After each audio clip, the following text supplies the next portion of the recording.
Good afternoon, everybody. It's a great pleasure for me to be here this afternoon to moderate this panel on the Modern Treaty Implementation Review Commission.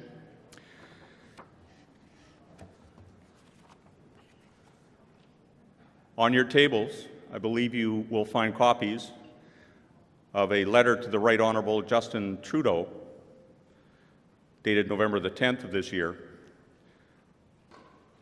submitting formally to him and to key ministers of the Crown the proposal for the establishment of a Modern Treaties Implementation Review Commission.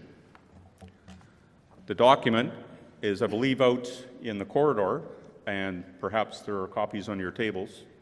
Feel free to grab a copy.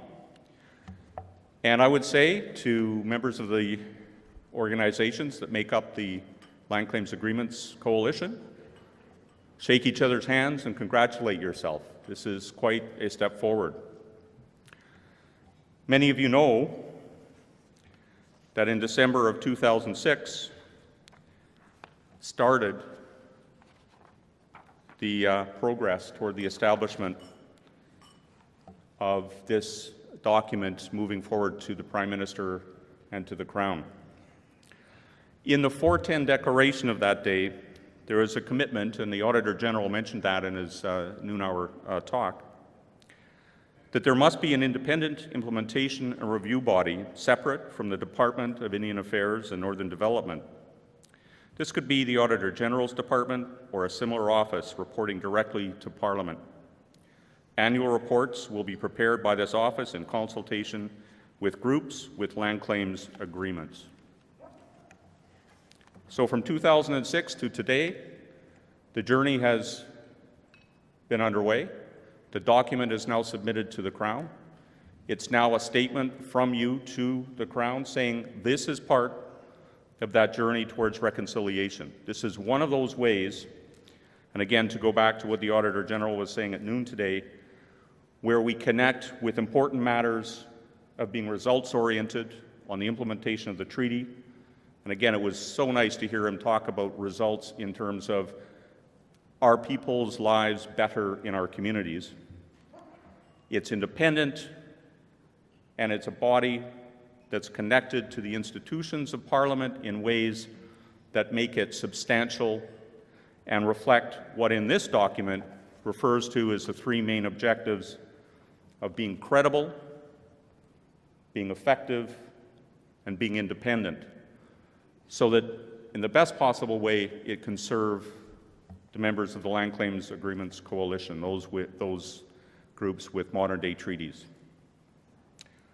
We have three distinguished speakers today, who I'm going to keep to a total of 8 minutes each. It's a tough job on my part, because I know all three of these gentlemen. The first is Ronnie Campbell, to my immediate left. He was the Assistant Attorney General of Canada. He's now retired in 2015. He had 34 years at the Office of the Auditor General, and over that period of time, he conducted many performance audits on topics relating to Indigenous affairs in our country. So he comes with a world of experience when it comes to how that office performs as it does the work on your behalf. The second person in the middle of this illustrious gang is David Wright. He's a lawyer with the Gwich'in Tribal Council, but he also served in the Office of the Auditor General in a particular niche policy area, the Commission and Commissioner of Environment and Sustainable Development. So that's the one other area in the Office of the Auditor General that has a niche responsibility that's focusing in on a part of the public discourse that's important to the country, where it's not part of the overall responsibilities of the Office of the Auditor General. This, when implemented, will be the second of those areas. And the third individual on the panel is my former Deputy Minister in Indian and Northern Affairs back in the 1990s. He served as Deputy Minister from 1995 to 1999, and he retired in 2003 as the President of the Public Service Commission of Canada, with a very distinguished career in public service.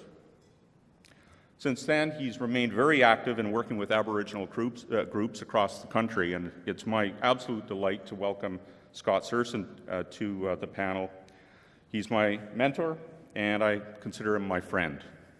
So with that, Ronnie, I'm going to turn the mic over to you. You've got 8 minutes and 32 seconds. Thank you very much.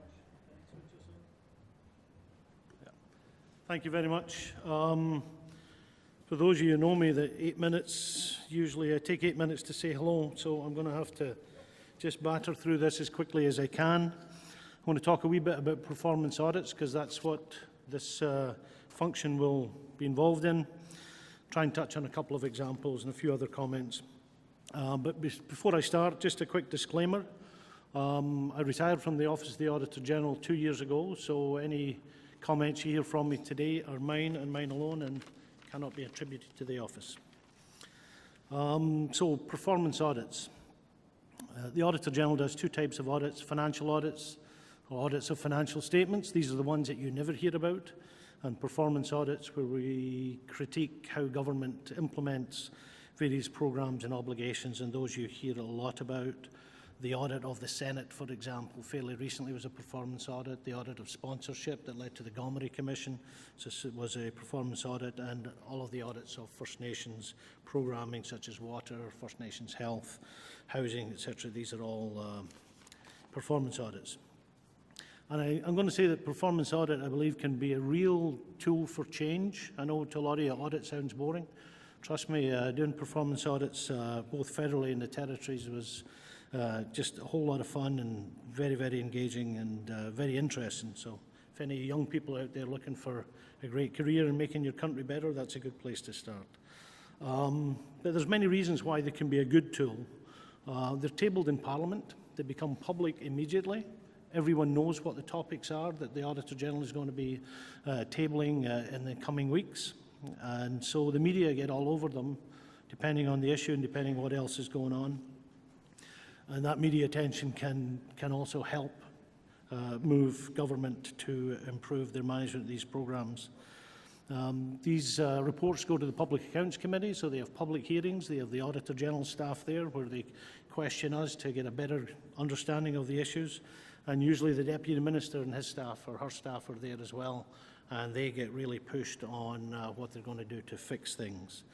By the time the reports go to public and into Parliament, the Deputy Minister has already agreed with the facts. There may be one or two he's disagreed with, but that'll be highlighted in the report. So just a couple of examples. One where I think audit made a pretty immediate impact, and another one where, in the absence of an audit, not much happened. Just to try and make the case that, you know, they say what gets measured gets managed, what gets reviewed gets improved. So these two examples are intended to show that. And forgive me, because they're huge issues, and I'm going to break them down into about 30 or 40 words, so please forgive me for that. But meeting treaty land entitlement obligations. Canada entered into treaties with First Nations in Saskatchewan and Manitoba between 1871 and 1910. And those treaties involved transferring parcels of land to First Nations for reserves or to be added to reserves. In the 1990s, Canada entered into a framework agreement, and I'm quoting here, recognizing that Canada's obligations were unfulfilled and committing to fulfill those obligations. So Canada had not met its treaty obligations from the 1870s and were recommitting to do so in the 1990s. So the Office of the Auditor General audited the process in 2005, observed that progress was not satisfactory. Over 1 million acres were still remaining to be transferred. In 2011, the Auditor General did a follow-up and noted that in the 3.5 years since, 42% of the outstanding land had already been transferred. It's a huge improvement in performance. And so, in a nutshell, very poor performance over 130 years, you get a public audit and you get significant improvement after that. It doesn't happen in all cases, but that was one particular case where it was pretty clear. The other story I want to tell is about the Inuvialut final agreement. The Auditor General went in to do an audit in 2005, and during the research for that audit, we uncovered this sad tale, tragic tale, I would say. And the basic numbers are 1984, the agreement was signed. It included economic provisions, which included contracting requirements, not unlike those that exist in the Nunavut Land Claims Agreement. So it was signed in 1984. 6 years later, the Deputy Minister of Indian Affairs wrote to the other deputies to inform them of those new contract provisions, 6 years later. We found no evidence that anything ever happened, no follow-up, no response to that letter. In 1993, the Inuvialut launched an arbitration case, and in 1994, that case was upheld. So in 1995, Treasury Board contracting policy was amended to reflect the provisions in the Inuvialut final agreement. So 11 years had passed without Section 16 of that agreement ever been implemented or ever been able to be implemented. And during that point in time, that 11 years, there'd been no review or audit that would have brought that to the forefront. So huge opportunity lost. How am I doing for time? 2 minutes, sir. Seemingly we have 2 minutes. Might give you 3. No, I don't need 3. I'm good, unless there's a question. So just to this, I would say I think that, as I understand the proposal, it is to have targeted performance audits on the implementation of modern-day land claims. I think that's a very good idea, and you'll see that from what I had said on the other 2 cases. Situating it in the Office of the Auditor General makes quite a lot of sense. I'm not just saying that because I used to work there, but you immediately have all the staff that's there and all the credibility that's there, and you're not having to build a new organization from start. So the only thing I would say to those who are responsible for carrying this forward and trying to make it happen, when I read it, I think what is articulated in here could be done within the Auditor General Act as it is today. And so I think bureaucrats, from my experience, will always look for a non-legislative solution because it's easier and it can be quicker. I think that you should try and get a legislated solution. And I say that because Auditors Generals change. Mike's term will be up in 5 years. There'll be a new Auditor General in. They'll never have done a performance audit in their life. They'll do financial audits in the private sector. And so there's a learning curve for Auditors General, and they come in with their own priorities. And so in 5 years' time, there'll be a new Auditor General, maybe with different priorities. You don't want to leave this, and I say this with all the respect in the world to the Auditors General that I've worked with, you don't want to leave the implementation of this to the will of the Auditor General of the day. You want it to be the will of Parliament, and then it becomes a parliamentary priority. And as was mentioned earlier, there's a Commissioner of Environment in the Office of the Auditor General. That's legislated, and I don't think you want to have this Commissioner non-legislated and having a lower profile than that of the Commissioner of the Environment. And with that, I am done. Thank you very much.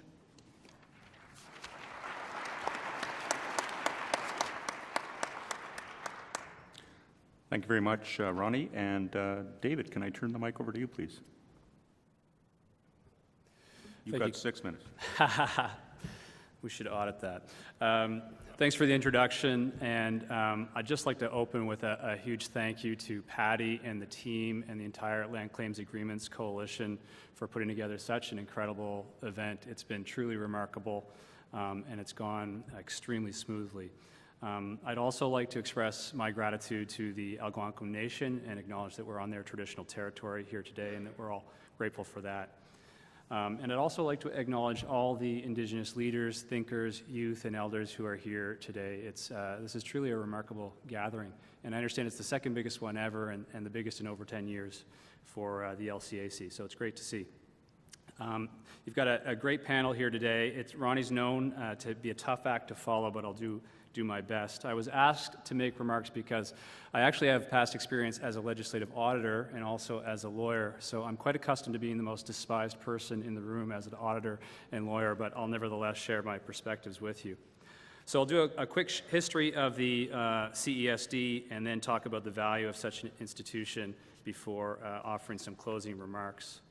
The CESD, and that's the Commissioner for Environment and Sustainable Development, which, as Ronnie said, is a sub-office within the Office of the Auditor General, was actually born out of a coalition of 28 mostly environmental non-government organizations when they released their Green Print for Canada in 1989. The concept was taken up in the election of 1993 and then became a government position of the new Liberal government in 1993. Long story short, after a lot of back and forth and a lot of committee work and information and cooperation with the then Auditor General, in 1995 the Auditor General Act was indeed amended, as Ronnie alluded to create this position and set out the mandate and powers. And so that is the concept as it sits within the document you have on your tables. So today the Commissioner provides objective, independent analysis and recommendations to Parliament directly. And this is all regarding the federal government's efforts to protect the environment and foster sustainable development. To date, there have been more than 70 reports from the Commissioner's Office specifically, and there's also a petitions process, which you can read about, but there's actually been more than 400 petitions submitted to the Commissioner's Office as well. So it's a significant volume and body of work. In terms of value, this will build on a number of Ronnie points. There's a number of ways that a modern treaty implementation oversight body could provide value. First, it would ensure sustained attention on the importance of modern treaty implementation over the long term, and that work would carry on in spite of changes in government and government officials. Second, this kind of office is able to shine a light in areas that can't necessarily be reached by NGOs, by civil society, vocal treaty holders, but also by litigation.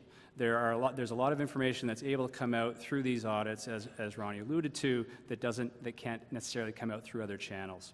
So it's a way to enlarge the body of information. Third, Canada's whole-of-government approach to modern treaty implementation, which is to be laudable, needs a whole-of-government approach to accountability and transparency. As hard as INAC and other departments work, and including interdepartmental committees, they do not have and will not have the ability to ensure that kind of buy-in, accountability, and transparency across all departments. Fourth and related, an independent oversight office would help ensure policy coherence and consistency across departments and activities. We all know that governments struggle with policy inconsistency and incoherency. And part of the reason is departments' inability to take a step back and get a bird's eye view. So an independent office like this, and the Commissioner of Environment's office as an example, has just that ability.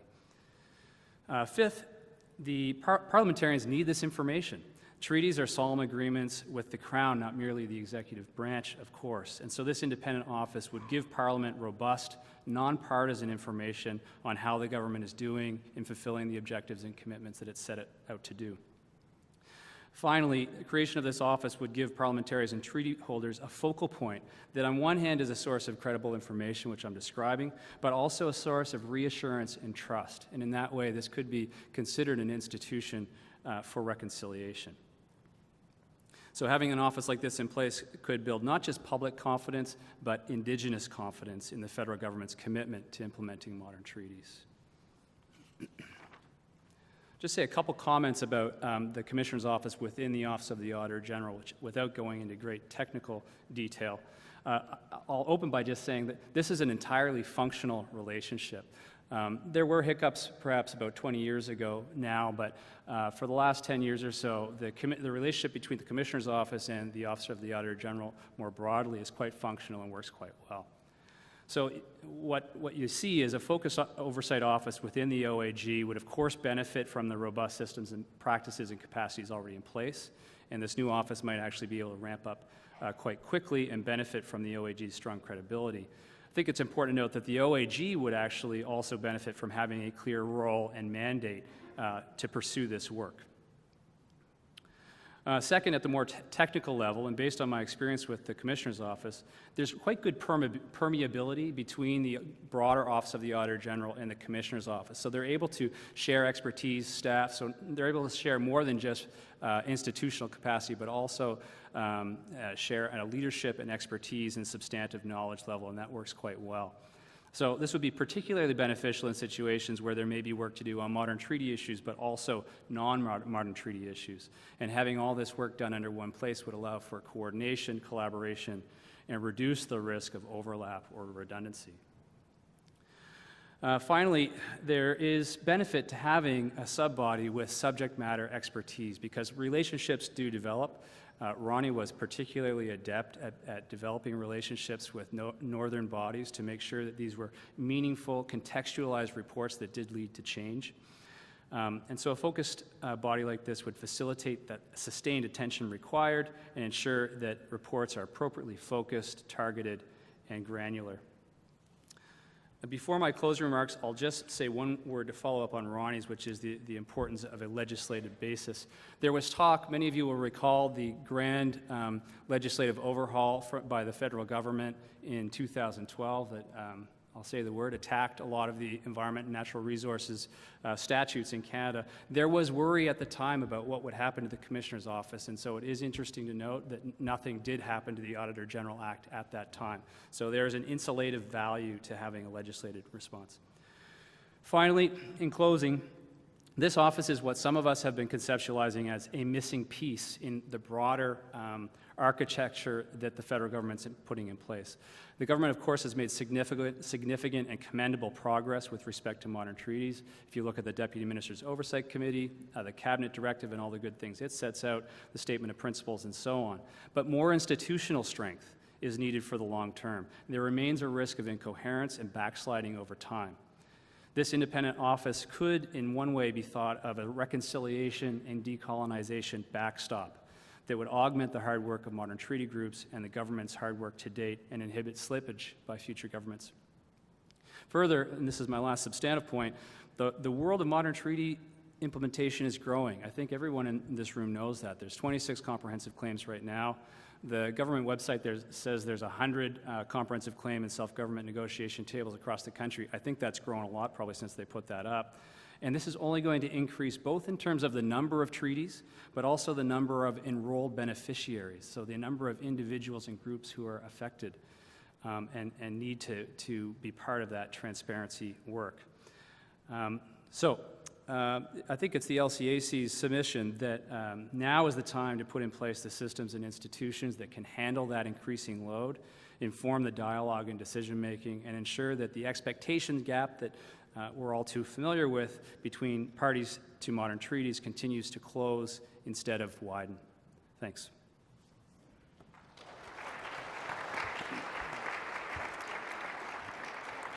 Thank you very much, David. And over to you, Scott Serson. So we've heard now from two from the auditor's office, now the person who had to receive those reports and actually do something with it.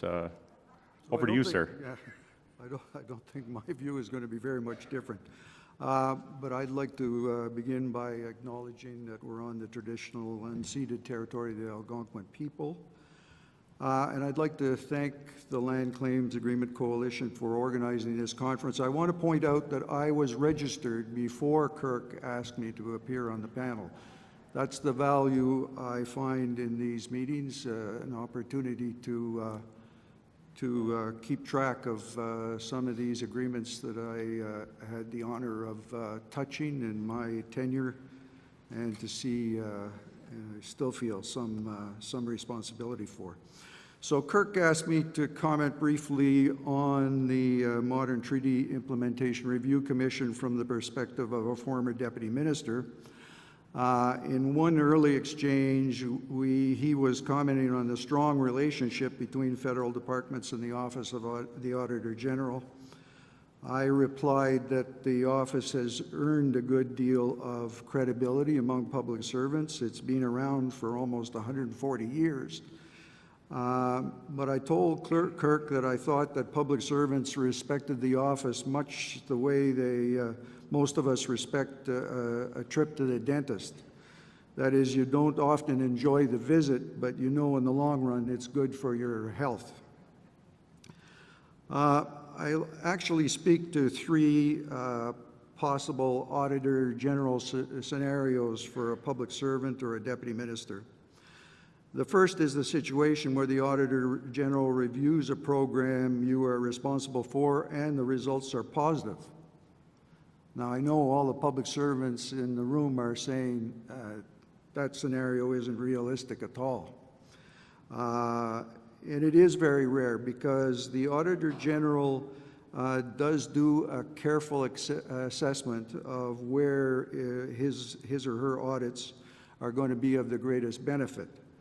So positive audit is pretty rare. The second scenario is more realistic but painful for the Deputy Minister. This is the situation where the Auditor General chooses to audit a program or an agreement that you haven't had the time or the wisdom to critically examine for some time. The Auditor General reviews it and discovers a number of issues.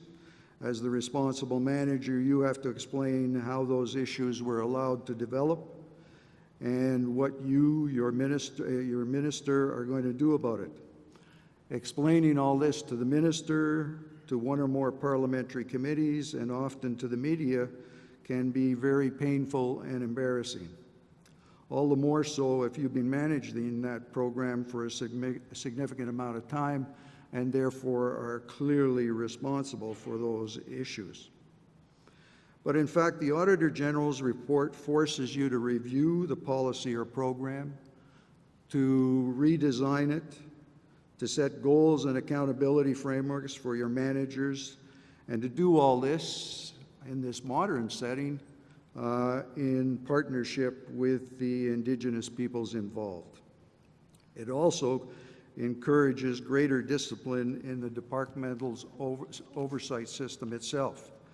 Ronnie's already mentioned one audit that I received as Deputy Minister, and I can assure you when we were finished responding to it, I had a good talk with my managers about where else we might be weak in our oversight of our undertakings. But I'm also aware that there is a third scenario. And there are situations where public servants have been aware of issues related to a program or an agreement for some time, but have not been able to get the political or central agency support to remedy the situation. Keep in mind that we've got a public servant has a few central agencies that need convincing: the Privy Council Office, the Treasury Board Secretariat, the Department of Finance, and of course, on many issues, the Department of Justice.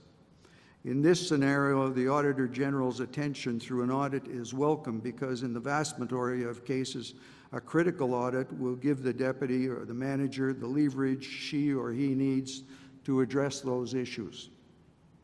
So as a former Deputy Minister, I think the Modern Treaty Implementation Review Commission is a worthwhile proposal.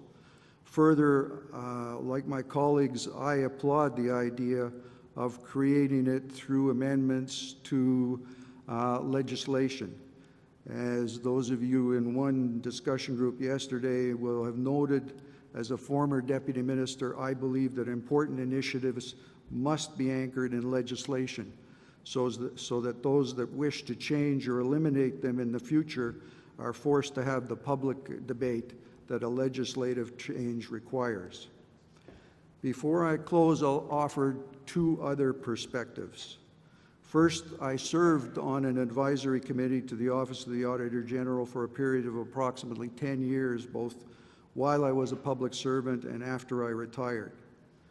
The fact that the office seeks independent advice, the way they use that advice to test their observations and conclusions, and the professionalism I observed at all levels of the office, convincing me that situating the Review Commission in the Office of the Auditor General is very wise. Finally, I offer the perspective of a non-Indigenous person who continues to work to achieve reconciliation. From that perspective, I believe that audits and reviews from a commission like the one you're proposing will allow you to rally support to address the implementation problems and issues it uncovers. And I urge you to build the networks of caring Canadians that are prepared to support and assist you in assuring that those issues are resolved to your satisfaction. Thank you very much.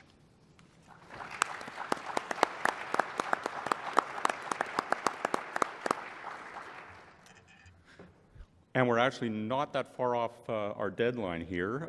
Can you imagine, we have a lawyer, a former deputy minister, and a former member of the Auditor General, and they actually agree. That's quite something. But they do. The statement, the approach that you're taking, reconfirmed by the Auditor General at lunch today. He also spoke positively about a step forward in this regard. To have our distinguished panel also speaking positively about this, some warnings, some messages to us. Let's continue to push for this to be a legislated initiative to Parliament, because it's really to Parliament that you want to be able to speak, to connect with the Crown, and to connect with the elected representatives of the country. These are important messages that I think the Land Claims Agreements Coalition folks will take away and work on making sure that we implement it. And with that, I'd like to close this panel with a thank you to our three distinguished guests. Again, if you could join me to thank them.